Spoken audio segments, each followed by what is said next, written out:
Welcome to We Are Women, Unapologetically, the podcast that talks about the good, bad, ugly, and awesome. Careers, life transitions, confidence, and everything in between.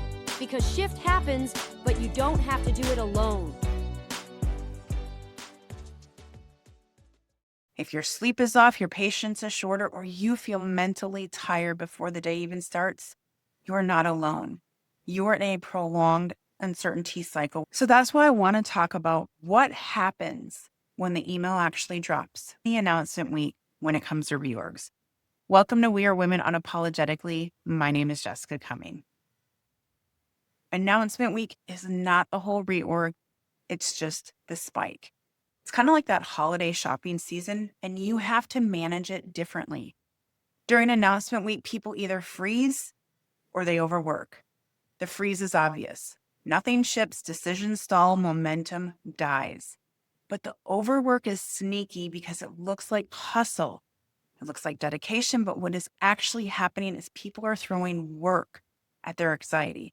They are creating activity to feel in control, and that activity produces a lot of noise but very little output. And that is exactly why both are expensive.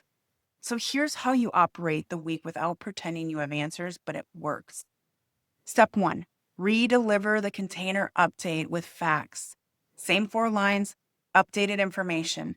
Don't try to soothe with promises. Step 2, name the top 3 deliverables. 3 and only 3. Not 10, not your full backlog, not everything that feels urgent, because urgency and importance are not the same thing. And those 3 things, if they happen this week, they make the week a success.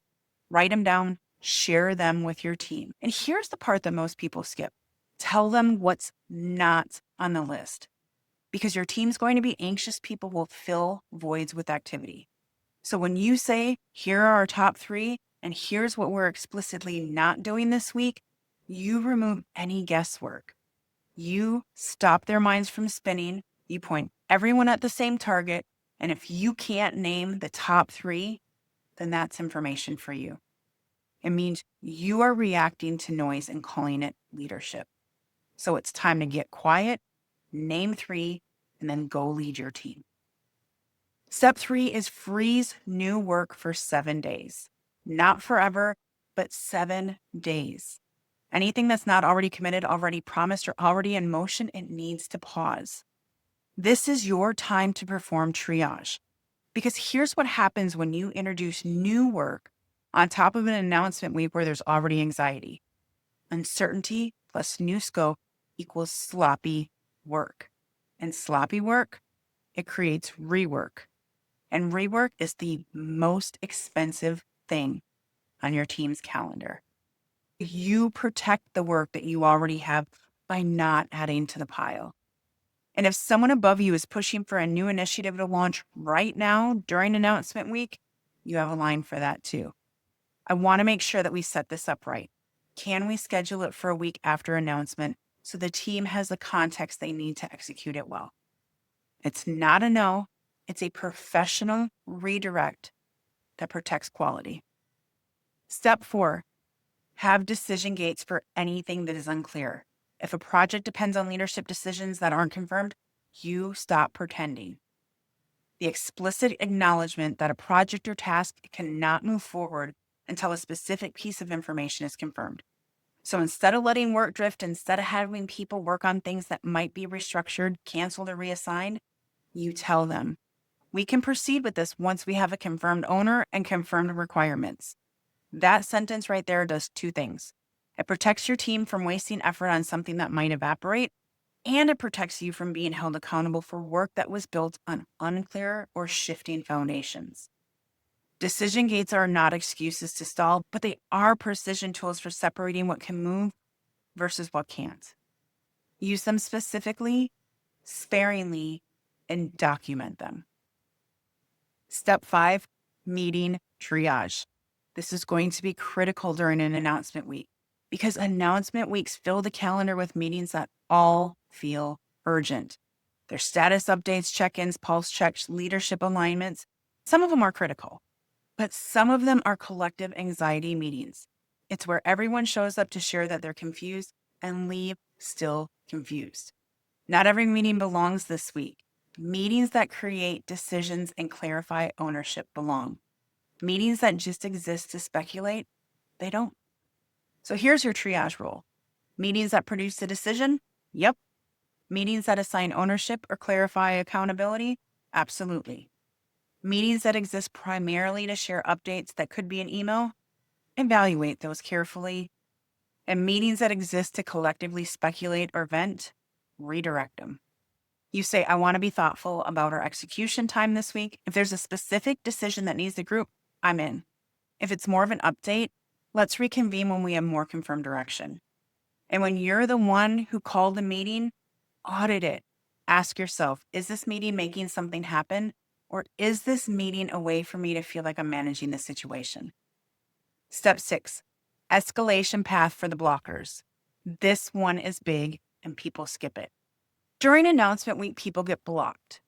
Their usual approver is suddenly unreachable. Their project dependencies are tied to a team that may or may not even exist in a week, and they are not sure who has the authority over what anymore. Without a clear escalation path, what happens? 5 people escalate 5 different ways, or nobody escalates at all. Either way, things stall. So before the week starts, establish your path. If you hit a blocker, bring it to me by X and I will escalate for you.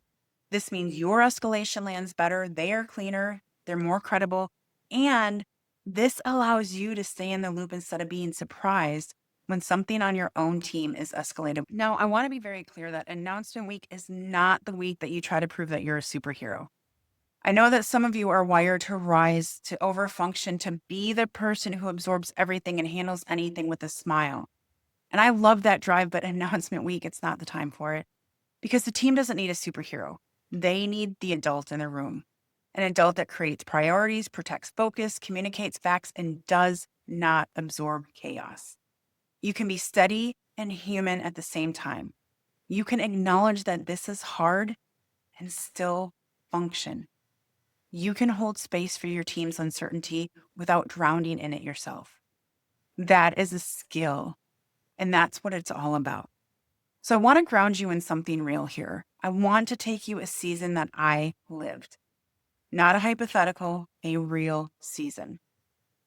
There was a period where I was navigating work across multiple teams, multiple countries, and multiple stakeholders. Leadership alignment was still evolving, which is a polite way of saying nobody at the top had fully agreed to the path yet. And I was in the middle of it. Responsible for delivery, responsible for the team, responsible for keeping things moving. I had to do this with a team that had questions that I couldn't fully answer. People who were talented, committed, and rightfully anxious. And what I noticed was this, is that every time I try to make people feel better by reassuring, by saying things like, I'm sure it's going to work out, or I think we're going to be fine, it backfired. Because people couldn't hear that I didn't know for sure. They needed honesty, and when I didn't give that to them, that trust leaked. And so I reframed it. I started every conversation with, here's what I know, here's what I don't know, but here's what we're working on this week. I stopped entertaining speculation, including my own. And here's what changed, is that people stopped pinging me for reassurance. They started focusing on the top priorities. The hallway conversations changed.